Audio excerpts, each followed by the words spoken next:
बड़ा मंगल श्रद्धा और आस्था के साथ मनाया जाने वाला हनुमान जी का पर्व है। बड़े मंगल को बुद्धि मंगल, बुढ़वा मंगल या भक्त मंगल भी कहा जाता है। इस दिन व्रत रखकर हनुमान जी की पूजा अर्चना करने से सभी प्रकार के कष्टों से मुक्ति मिलती है और कुंडली में मंगल दोष भी दूर होता है। धार्मिक मान्यताओं के अनुसार ज्येष्ठ महीने के मंगलवार को हनुमान जी पृथ्वी पर विशेष रूप से भ्रमण करते हैं और अपने भक्तों पर कृपा बरसाते हैं। हनुमान जी के भक्त इस दिन भंडारों और प्यायु का आयोजन करते हैं। आज बड़े मंगल के साथ साथ मासिक दुर्गा अष्टमी और धूमावती जयंती भी है। अब सुने हनुमान जी की कथा। कथा के अनुसार एक समय की बात है, एक नगर में एक ब्राह्मण दंपत्ति रहते थे। उनके कोई संतान नहीं थी, जिस कारण वे दोनों बहुत ही दुखी रहते थे। एक समय ब्राह्मण ने वन में जाकर हनुमान जी की पूजा की। वहाँ उसने पूजा के साथ महावीर हनुमान से एक पुत्र की कामना भी की और घर पर उसकी स्त्री भी पुत्र प्राप्ति के लिए मंगलवार का व्रत किया करती थी। वह हर मंगलवार को व्रत के अंत में हनुमान जी को भोग लगाकर ही भोजन करती थी।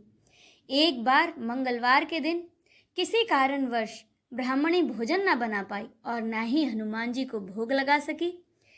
अब उसने प्रण किया कि वह अगले मंगलवार को ही हनुमान जी को भोग लगाकर ही भोजन करेगी। अब तो ब्राह्मणी भूखी प्यासी 6 दिन तक पड़ी रही। अब फिर से मंगलवार का दिन आया। मंगलवार के दिन वह बेहोश हो गई। हनुमान जी उसकी निष्ठा और लगन को देखकर बहुत ही प्रसन्न हुए और उन्होंने आशीर्वाद स्वरूप ब्राह्मणी को एक पुत्र दिया और कहा कि हे ब्राह्मणी, मैं तुमसे बहुत प्रसन्न हूँ। तुमने मेरी बड़ी सेवा की है, इसीलिए यह पुत्र आशीर्वाद के रूप में मैं तुम्हें देता हूँ। आज से यह तुम्हारी सेवा करेगा। बालक को पाकर ब्राह्मणी बहुत प्रसन्न हुई। उसने बालक का नाम मंगल रखा। कुछ समय बाद जब ब्राह्मण घर आया तो उसने बालक को देखा और ब्राह्मणी से पूछा कि यह कौन है। तब ब्राह्मणी बोली, मंगलवार व्रत से प्रसन्न होकर हनुमान जी ने मुझे यह बालक दिया है।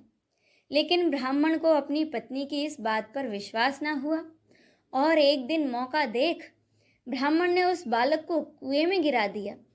घर पर जब ब्राह्मण लौट कर आया तो ब्राह्मणी ने पूछा कि मंगल कहाँ है। तभी इतने में ही मंगल मुस्कुराता हुआ आ गया।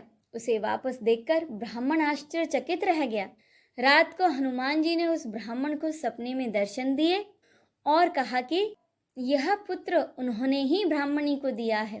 सत्य जानकर ब्राह्मण बहुत खुश हुआ। इसके बाद ब्राह्मण दंपत्ति हर मंगलवार को व्रत रखने लगे। अब सुने दूसरी कथा।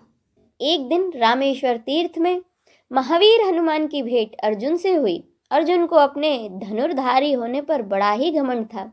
हनुमान जी से मिलने के बाद अर्जुन ने कहा कि प्रभु, आपने त्रेता युग में अपनी सेना के साथ मिलकर ये पत्थर का जो सेतु बनाया, अगर मैं होता तो अकेले ही अपने बाणों से ऐसा सेतु बनाता कि बिना टूटे उस सेतु से सभी बहुत आराम से उसे पार कर लंका पहुंच जाते।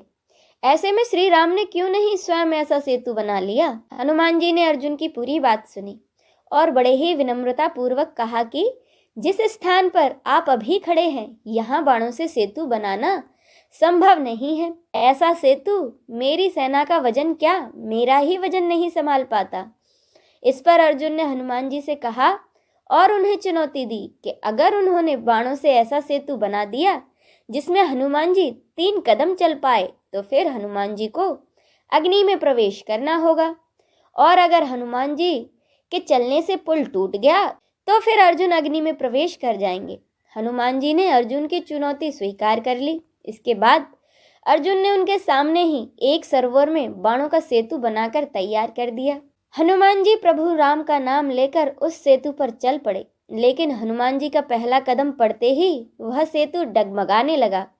दूसरे कदम में उस सेतु के टूटने की आवाजें आने लगीं और तीसरे कदम पर तो उस सरोवर का पानी रक्त जैसा लाल हो गया। लेकिन अर्जुन के कहे अनुसार हनुमान जी सेतु पर 3 कदम चल चुके थे और अब उनके अग्नि में प्रवेश करने का समय आ गया था। जैसे ही वो अग्नि में प्रवेश करने वाले थे, वैसे ही वहाँ भगवान श्री कृष्ण प्रकट हुए उन्होंने हनुमान जी को रोका और समझाया कि दरअसल ये सेतु तो पहले ही कदम में टूट जाता, लेकिन वो कछुए का रूप लेकर इस सेतु के नीचे लेटे हुए थे। 2 कदमों के बाद तो ये सेतु टूट ही गया था और हनुमान जी का तीसरा कदम असल में श्री कृष्ण के ऊपर पड़ा था, इसीलिए सरोवर का पानी उनके रक्त से लाल हो गया। यह जानकर हनुमान जी को बड़ी ही आत्मग्लानि हुई और उन्होंने भगवान से क्षमा मांगी और अपने पाप का प्रायश्चित करने का उपाय पूछा।